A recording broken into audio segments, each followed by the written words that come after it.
সাইয়েদনা ইব্রাহিম উনি দেখেন লোকজন আগুনের পূজা করে, ভাবলেন আগুন আমার রব হয় কি করে, এটাতে পানি ঢাললে এটা গেল কই? তিনি বললেন না, আগুন আমার খোদা হতে পারে না। এরপরে দেখলেন সবাই গাছের পূজা করে, ঘরে যখন লাকড়ি দরকার গাছ নামক খোদারে কোপাইয়া সাজ করে ফেলে। তো খোদারে কোপা, এটা কেমন খোদা?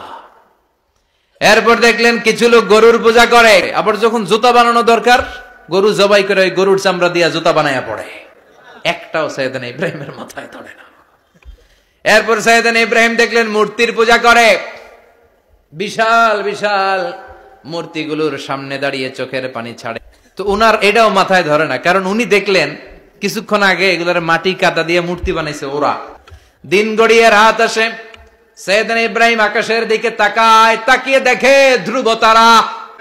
রাত্রিবেলায় যখন ধ্রুব তারা দেখলেন মনে মনে কথা কয়, কিরে এটা তো সুন্দর, এটাই মনে আমার খোদা। কিছুক্ষণ পর যখন দেখে তারা নাই, কয় না এটা খোদা না, এটা হুদা।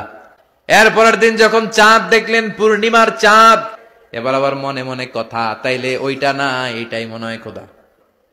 আবার রাতের শেষে চাঁদও নাই, মনে মনে খাইছে কোথায় গেল কই।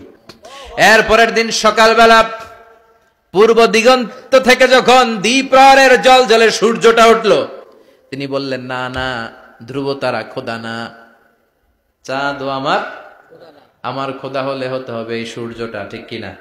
আল্লাহু আকবার, এটা অনেক বড়, এটা সবচেয়ে বড়, খোদা হইলে এটারই হওয়া লাগবে।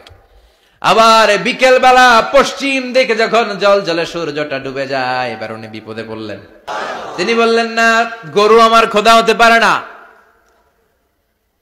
মূর্তি আমার রব হতে পারে না, ধ্রুব তারা চাঁদ সূর্য কোনটাই আমার রব হতে পারে না।